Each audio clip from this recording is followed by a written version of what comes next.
Marco ready to present? Ready. All right, your time starts now, 10 minutes. All right, let me just share the screen. Sorry, should have had that ready to go. All right. I'll give you 10 seconds. Thank you.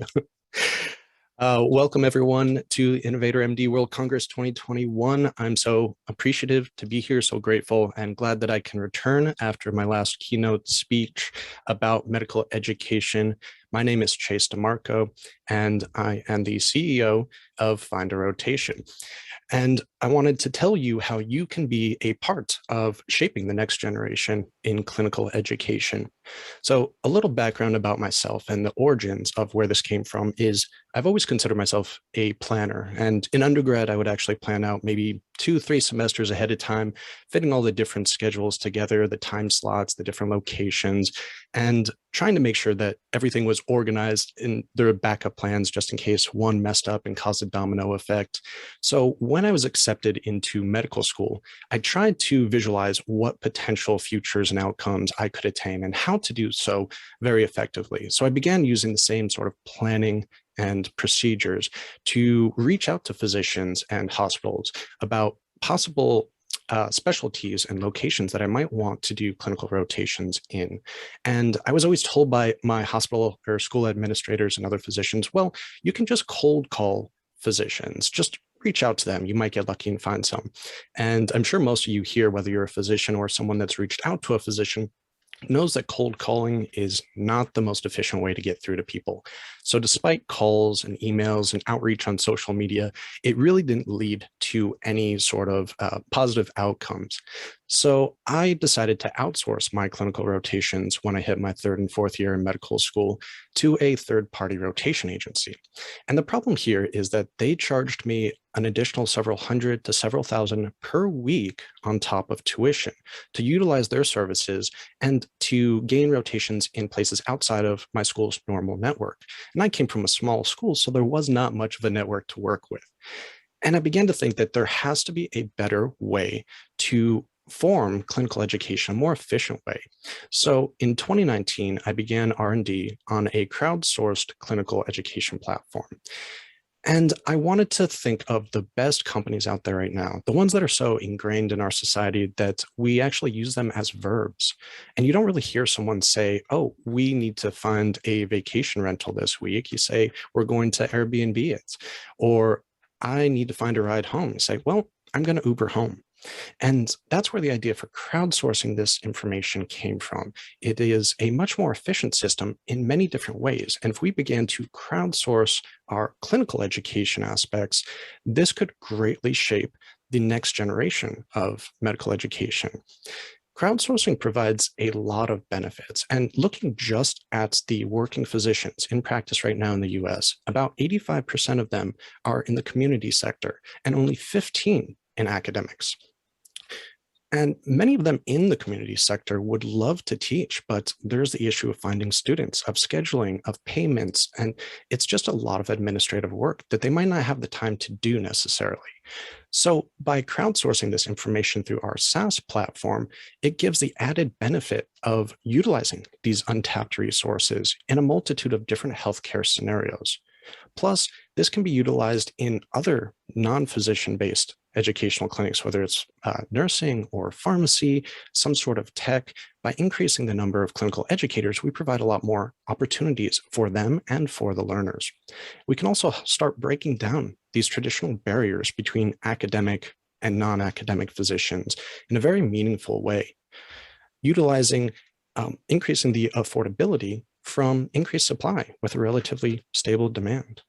And by utilizing technology and automations, we can make this process very simple so that it doesn't create an extra burden or time sink for the clinicians or the hospitals that might take students currently or would like to but don't have the ability to.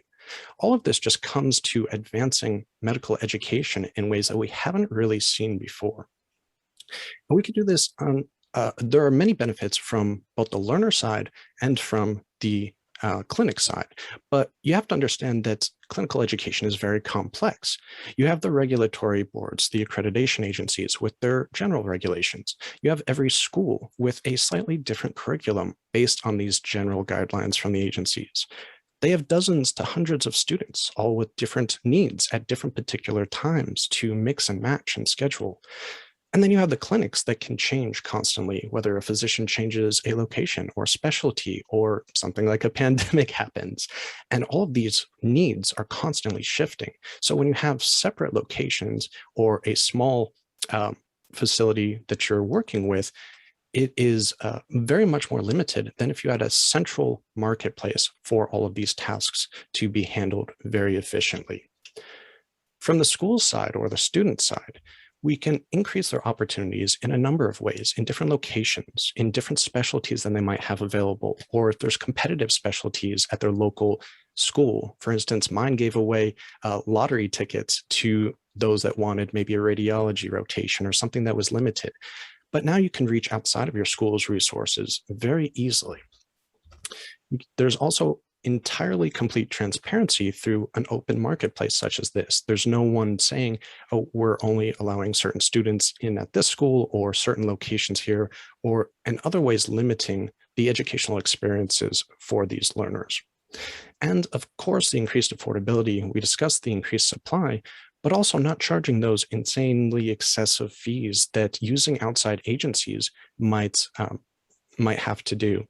And for those that haven't heard of these agencies before, they're becoming a lot more commonplace, especially as so many schools and hospitals have had to shut their doors to clinical experiences.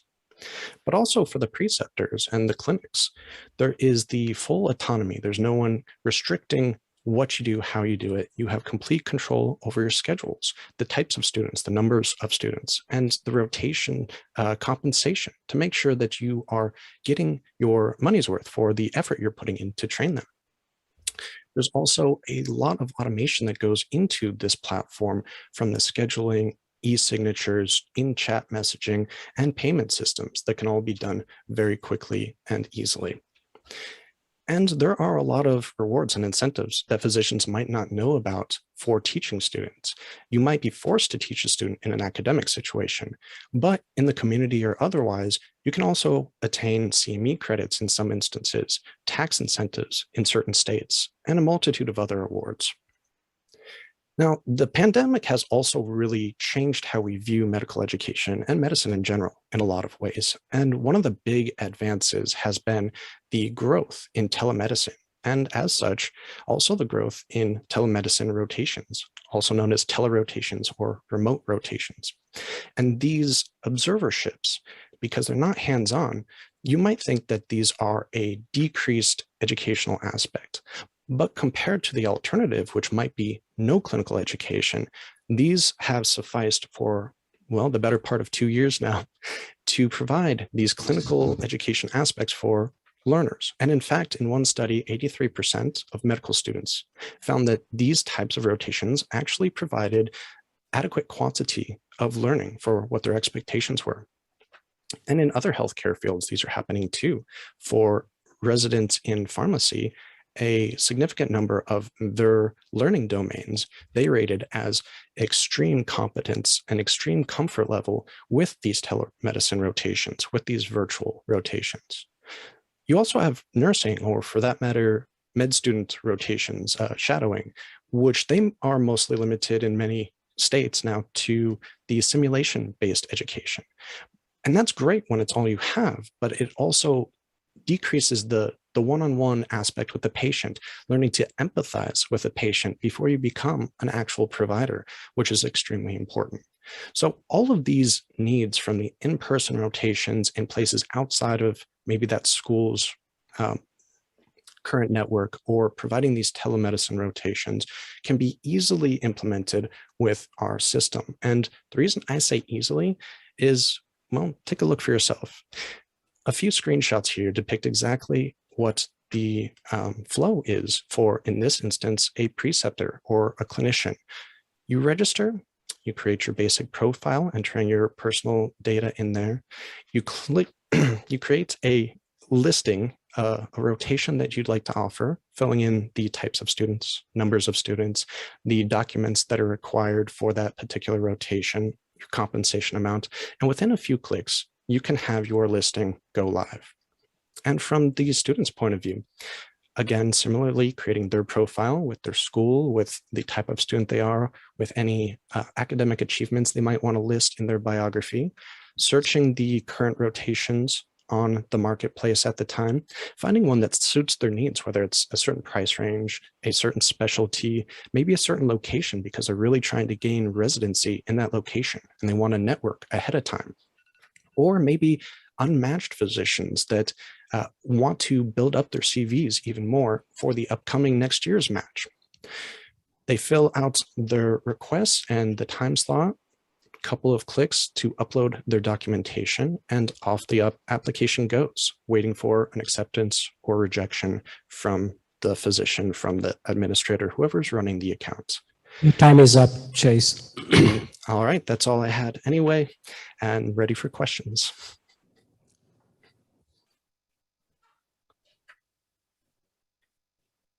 I am curious if you could please comment in which stage of implementation you are. I'm not sure if what you are showing us as a site, if it's live or if it's a concept, and also what kind of traction you have. Like, are people already using it, or do you have a pilot in place?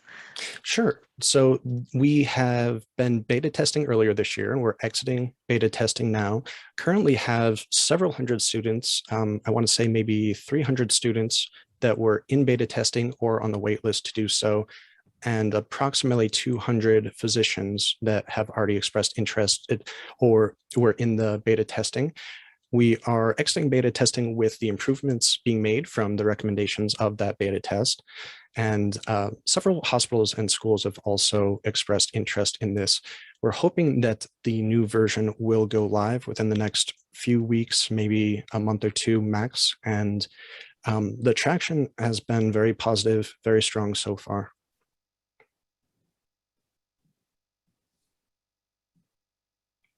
So when the risk managers get at you, they're going to have lots of fun from schools. So I guess, have you talked at all to, there's obviously a huge range. I don't want to be elitist, but, the Mass Generals, the Brigham Women's, blah, blah, blah. Chase, you can stop sharing. That way we can see the judges. So what are the, obviously there's going to be a lot of interest by your users on the tier list of your, have you started talking to, elite medical schools and their risk managers and et cetera? Because that will probably be the highest desirability for some of your users, your med student users. At the same time, it'll also be your lowest penetration in terms of coverage. I would push back a little on that. I wouldn't say it's the highest need for the majority of the users, because one, yes, it is going to be very difficult for us to try to break into that, but also they have internal systems already that it's going to be less likely they're willing to shift over. Whereas the majority of students going to the majority of schools and gaining the majority of residency spots out there are still in need of assistance or of reaching out to different hospitals, different clinics outside of their current network. So our main focus is on that aspect right now, although the door is always open for the more quote unquote elite colleges.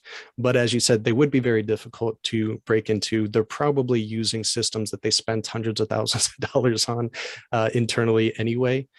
So it's not the target at the moment.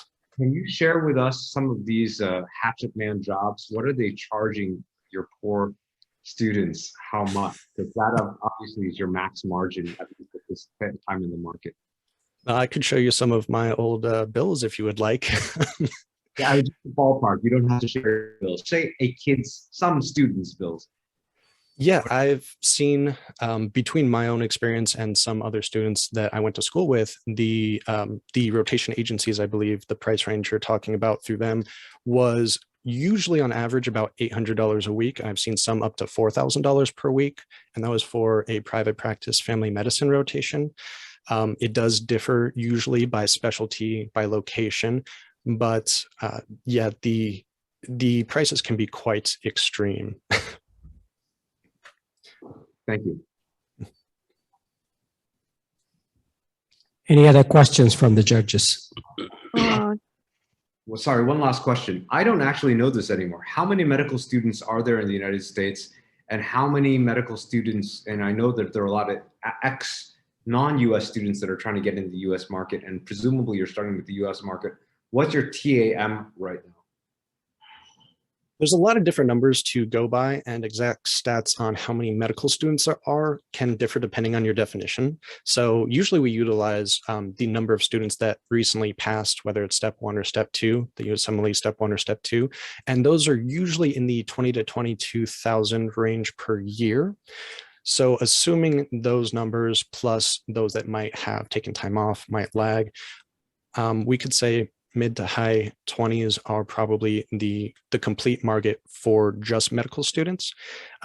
If you also take into account DO students, that number would go up. And if we were to take into account other healthcare professions such as nursing, pharmacy, whether it be respiratory tech or other tech jobs, then the numbers would be hard to calculate.